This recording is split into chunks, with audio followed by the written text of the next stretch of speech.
¿Hasta acá? ¿Bien? ¿Hacemos otra suricata o no? Bueno.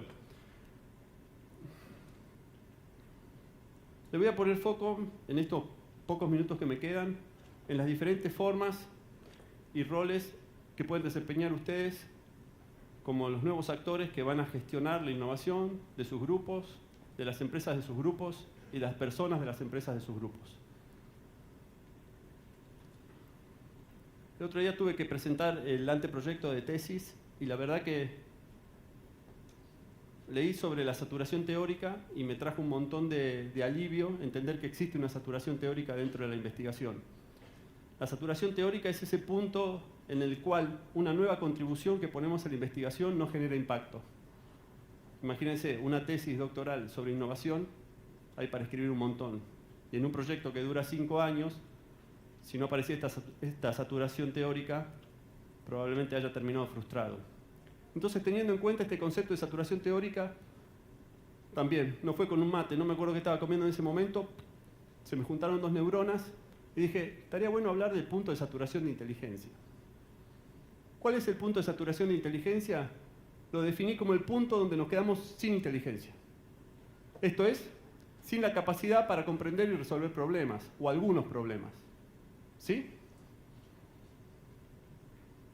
¿Y qué puede pasar ante la resolución de un problema o desafío?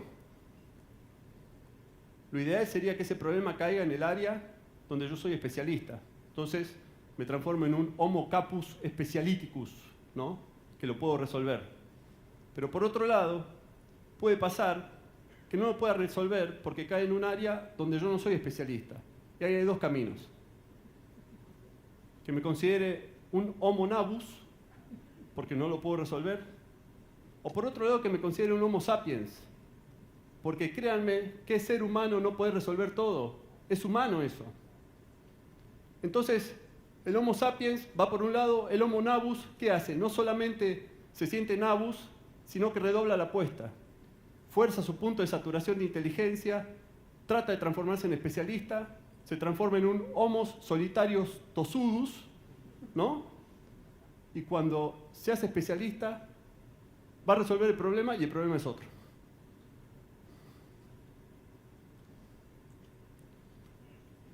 Lo que tenemos que hacer, sí, es ampliar la inteligencia. Lo que pasa es que les traigo una mala noticia. Solo el 25% de la población tiene inteligencia superior a la media. Entonces es muy difícil que alguno de ustedes diga, yo soy 788 acá. Para eso lo que tenemos que hacer es transformarnos en Homo practicus. ¿El Homo practicus qué hace? La primera pregunta que se hace es, ¿quién pasó por una situación similar? ¿Quién pudo resolver un problema o el mismo problema que tengo? ¿A dónde puedo ir a buscar a alguien que haya pasado por esta experiencia? Créanme que eso tiene muchas ventajas. La primera es en cuanto a eficiencia de tiempo. La segunda, en cuanto a calidad de respuesta. Y fundamentalmente, tiene que ver con la ética profesional. No podemos contestar todo de todo. Esto es lo que hace el Homo practicus. Entonces, acuérdense que habíamos dicho que una de las primeras innovaciones, allá 9.000, 8.000 años antes de Cristo, había sido justo que el hombre había dejado de ser nómade. Y ahora, la gran mayoría de las innovaciones ocurren, ¿por qué? Porque el hombre volvió a ser nómade. Pero esa transhumancia es virtual, es digital. Y estar conectado nos permite construir inteligencias relacionales. Básicamente, inteligencia conectiva e inteligencia colectiva. Ojo, NL. Son bastante distintas. Yo voy a hacer mucho foco en la conectiva, porque tiene que ver con el individuo. Seguramente mañana, cuando hablen de trabajo en equipo y de proyectos, van a trabajar sobre la colectiva. Voy a hacer una breve mención nada más a lo colectivo. Pero la inteligencia conectiva es esa inteligencia que ensancha el conjunto de cerebros, ¿sí? Aporta ideas que se comparten y genera que nosotros amplifiquemos nuestra inteligencia individual. ¿Me siguen? Pero ojo, las personas no piensan juntas para llegar a una conclusión común. Cada persona piensa por sí misma. Y el aporte de valor está básicamente en la conexión y en la combinación de ideas. Cada persona conserva la identidad de su idea y tiene la potestad de elegir la respuesta.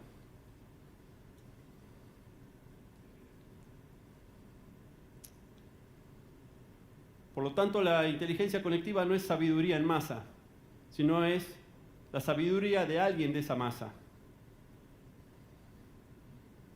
Y no se trata de que la red se hace más inteligente, sino que cada vez es más inteligente la gente que está dentro de esa red. Esto es la inteligencia conectiva, es la conectividad puesta al servicio de las personas. ¿Sí? Entonces, como concepto, no es que trabajamos todos sobre un punto en común, sino cada uno se va abasteciendo de las ideas que le van llegando, sea con el elemento que sea, con WhatsApp, con los foros, con Facebook, con cualquier cosa, va juntando ideas, pero va construyendo su mejora a través de las ideas que le van llegando. No hay una creación colectiva ni una co-creación en este caso. La plataforma para gestionar la inteligencia conectiva son las redes líquidas. Y las redes líquidas son sujetas de gestión. Se puede gestionar intencionalmente. Esto nos va a permitir ampliar el ancho de banda, o mejor dicho, el ancho de inteligencia. Ahora, ¿qué son las redes líquidas? Christopher Langton, un tecnólogo americano que fue uno de los primeros en trabajar sobre la vida artificial, dice que las redes líquidas son como el límite del caos, esa zona que separa la anarquía del orden. ¿Y quién representa la anarquía y quién representa el orden? Lo gaseoso tiene que ver con lo anárquico. Las partículas no tienen prácticamente capacidades de atracción, no tiene cuerpo el gas. Por otro lado, lo sólido es la fiel imagen del orden. Hay tanta atracción en las partículas de lo sólido que es muy difícil cualquier cambio. Entonces él define como que lo líquido es el equilibrio. Puntualmente, ¿por qué? Porque las partículas tienen casi la misma capacidad de atraerse o repelerse. El líquido es tan flexible que adopta la forma de los recipientes. En este tema de redes, cada uno de estos recipientes podría ser entendido como un tema, una consulta, una idea, etc. Y la vinculación de esta red líquida es breve e intensa. O sea, dos partículas o dos personas dentro de una red líquida se conectan, hacen una consulta y automáticamente se separan. Pero no es que se rompe el vínculo, baja la intensidad de la conexión. Estas redes establecen nodos de conexión para solucionar un problema, crear una idea o simplemente unir intereses afines. Ahora, ¿cuáles son los pasos para que nosotros podamos diseñar una red líquida? El primer punto es definir cuál es el tema de interés. ¿En qué quiero ampliar mi inteligencia? Seguramente debería ser un tema relevante, ¿no? A partir de la definición de ese tema, debería ir a buscar los informantes claves. Si ustedes se acuerdan, ¿a cuántas personas de distancia estábamos en el video? A 4. Si ustedes ponen cualquier nombre, porque hice el ejercicio, en LinkedIn y están bastante conectados, van a estar que están a 3 personas de cualquier persona del mundo. Entonces, defino quién es ese informante clave, que puede ser a través de charlas que tenga con gente que está en el tema y que me recomiende. Yo tengo que aspirar al top. A mí puntualmente lo que me pasó es, yo tenía ganas de escribir un libro y me contacté con Eduardo Sacheri. Me presenté. Eduardo Sacheri es el que escribió el guión del Secreto de tus ojos y que escribe bastantes cuentos. Y me contestó y me recomendó una profesora de narración para que yo pudiese escribir el libro. O sea, hay que detectar la persona adecuada e ir atrás de esa persona, pero para ir atrás de esa persona, en la aproximación tenemos que tener algo como para como para que nos respondan por lo menos, ¿no? Entonces ya podemos ir con alguna idea o hablando de algo que le pasó a esa persona, como para generar un vínculo. Y después que generamos ese vínculo es fundamental mantenerlo, compartir avances. Muchas veces en este tema de redes líquidas, una persona me recomienda a otra, esa a otra, y está buenísimo que si yo avanzo con esa tercera persona, le vaya contando a las dos anteriores cómo fui avanzando gracias a los contactos que me hicieron ellos. Es fundamental estar presente y alerta, participando en las redes. Porque si yo pido y no doy nunca, va a llegar un momento en que voy a pedir y no me van a dar. Es el concepto de toma y daca.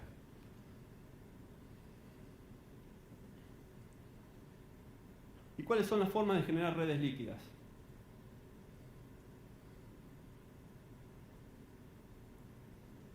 Es lo que yo llamo el tiempo PPOA. Es el tiempo pulmón para otras actividades.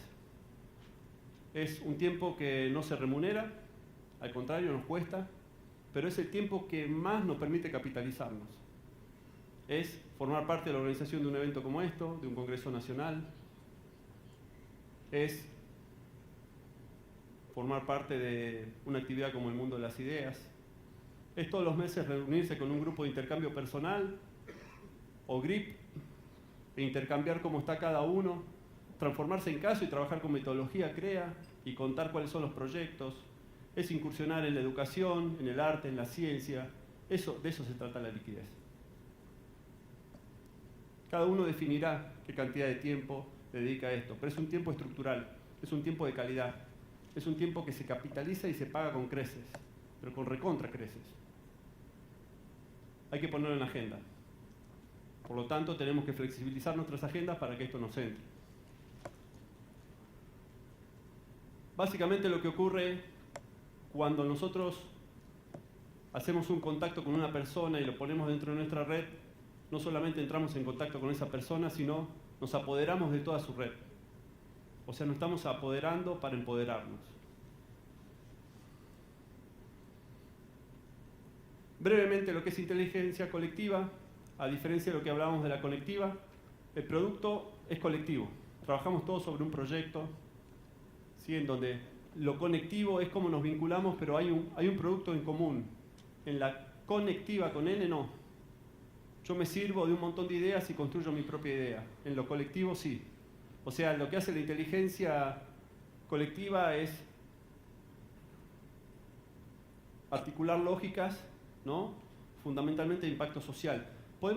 Se me ocurre, para mí uno de los casos de inteligencia colectiva que se produce en el movimiento son las encuestas SEA o la red de ensayos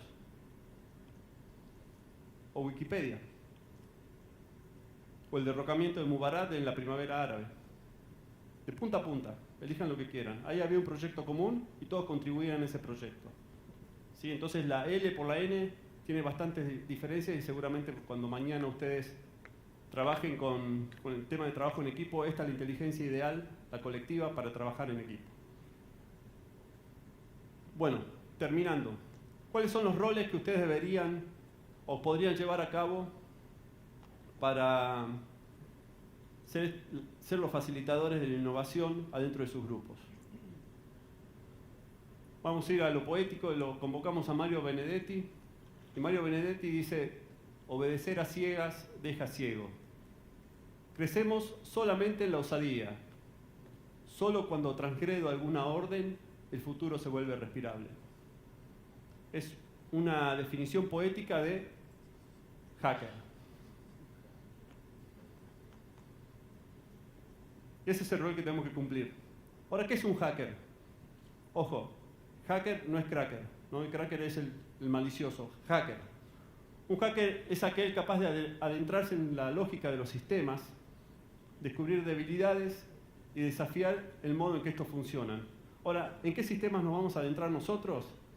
En los grupos, en las empresas de los grupos y en las personas de las empresas de los grupos.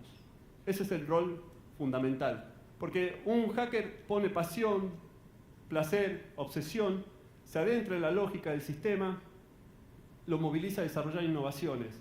Pero también un hacker lo que hace es mostrar que los sistemas son vulnerables, porque es justamente la vulnerabilidad donde las personas y las empresas deciden innovar. Tener pensamiento crítico, cuestionar los modos establecidos de hacer las cosas. Eso es hackear. Ese es el rol fundamental. Así va a ser su contribución a la innovación dentro de sus grupos, dentro de las empresas de sus grupos, dentro de las personas, o dentro de las mesas, o dentro de las comisiones. El objetivo de hacker es generar ámbitos de mayor resonancia, flexibilidad y dialéctica en sus grupos, las empresas de sus grupos y las personas de las empresas de sus grupos. Hay un montón de formas de hackear, montón. Nos podemos disfrazar de antropólogos e ir al comportamiento humano, a ver cómo se está comportando el miembro CREA, la empresa, el grupo, ir a las emociones. También puedo transformarme en un experimentador y a través de ensayos controlados probar, hacer prueba y error para desafiar el sistema. Uno de los que más me gusta a mí es el polinizador, que eso ustedes son especialistas. El polinizador es aquel que va detectando cosas en distintos lados y las va llevando a otros lugares como posibles soluciones, ¿no? ¿En qué consiste la gira? En decir, ayer estuve girando en lo de Rodolfo y vi esto que está buenísimo, te vendría al pelo. Eso es un típico polinizador. Un saltador de obstáculos que se mete dentro del sistema para solucionar problemas. Un colaborador que tiene más que ver con el rol de coordinador, en velar por el buen funcionamiento. Un director que junta los mejores recursos o trata de dotar a esos sistemas con los mejores recursos. El arquitecto de experiencias que diseña espacios, dinámicas y técnicas como para adentrarse en el sistema y hackearlo.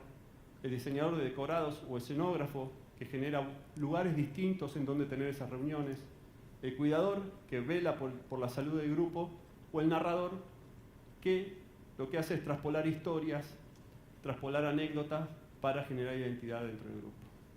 Entonces, pasamos por todo esto. Estuvimos dentro de un primer momento de conceptualización, después le agradecemos a Schumpeter, a Tornasky y a Davenport. Después, por otro lado, pasamos a las competencias, a lo que sería la intencionalidad, la resonancia, la flexibilidad, la dialéctica. Y por último, cuál era el rol y las formas de hackear y de conectarnos en forma inteligente y de ampliar nuestra inteligencia. Pero el mensaje básicamente que quiero que se lleven es que la innovación es una actitud. Y es una actitud que depende esencialmente de la intencionalidad. Ahora, ¿qué es ser intencional? Es mirar por una ventana y definir a dónde quiero llegar. También es aprender a mirarme al espejo, ¿sí?, para saber qué me falta para transitar ese camino. Es fundamental no perder la adrenalina, la pasión, las cosquillas en la panza, esto que nos mantiene, ¿no?, que nos moviliza, pero también es importante vacunarse contra los desarraigos. Cuando hay que soltar, hay que soltar. Y fundamentalmente es estar preparado para aprovechar las oportunidades. Créanme que con esto y un poquito de suerte les va a alcanzar. Gracias.